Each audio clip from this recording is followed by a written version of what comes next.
Bir mezgilden keyin Hazreti İsa Galiliya köli, Tiberiya köli debmu atıldıgan kölning u qitig'i o'tdi.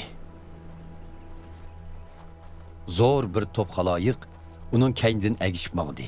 Chunki ular uning kasallarni saqaytgan mo'jizalarini ko'rgan edi. Hazreti İsa taqqa chiqib, u yerda shogirdlari bilan birga o'ltirdi. Bu Yahudilarning o'tib ketishi etiga oz qolgan vaqt edi. Hazreti İsa beshini ko'tarib, zo'r bir top xaloyiqning o'zining oldiga kelayotganligini ko'rib, Filipdan shuncha ko'p odamni to'ydig'idek nonni nadin topamiz deb so'radi. Hazreti İsa bu so'zni uni sinash uchun aytgan edi. Amaliyotda qanday qilishni o'zi bilardi. Filip javoban: "Hammanglarning bir burdidan non yeyishi uchun 20 yillik kirimi yetmaydi", dedi.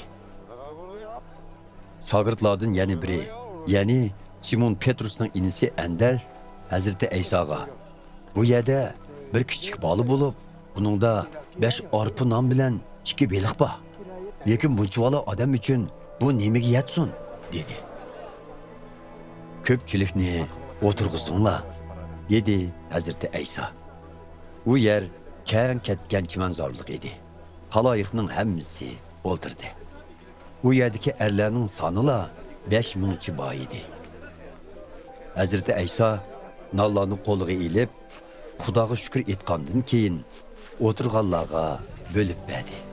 Beliqlarni shunday qildi. Ko'pchilik xolgancha yedi. Hammanglar yeb to'yganda Hazreti İsa shogirdlariga: "Eshib qolganini yig'inglar, hech narsa zoyi bo'lmasin", dedi.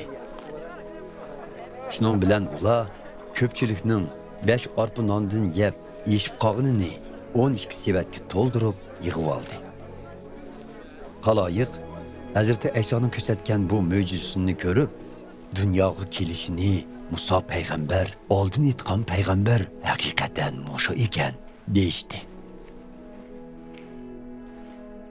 Hazreti İsa ularning o'zini İsroillarning podshoyi bo'lishga majburlaydiganligini bilib, ulardan ayrilib, qaytadan taqqa talha chiqib ketdi. Kechqurun Hazreti İsa'ning shogirdlari ko'l bo'yiga kelishdi. Gerçi qorong'i tushib ketgan bo'lsa-mu, Hazreti İsa texcha ularning yeniga kelmagan edi. Shuning bilan ular bir kemaga o'ltirib, ko'lning u qetidagi Kapernaum shahriga qarab yo'l elishdi. Qattiq bo'ron chiqib, ko'lda to'lqin ko'tarilayotdi.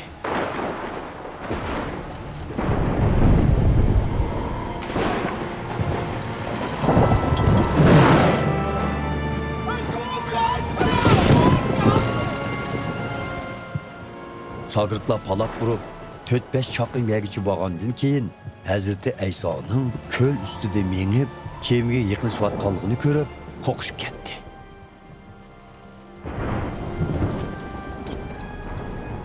Lekin Hazreti İsa ularga: "Qo'rqmanglar, bu men", dedi. Buning bilan ular Hazreti İsa'ni kemaga chiqishga undidi. U kemaga chiqqandan keyin ular bormoqchi bo'lgan yeriga berib qoldi.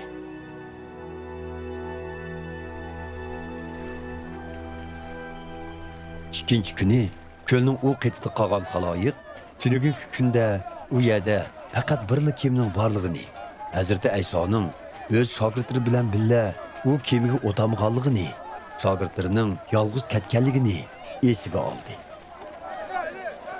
Bir necha kema Tiberiya shahridan Hazreti İsa duo qilib, xaloyiqqa non taqtibaga yerga yaqin kelib to'xtadi.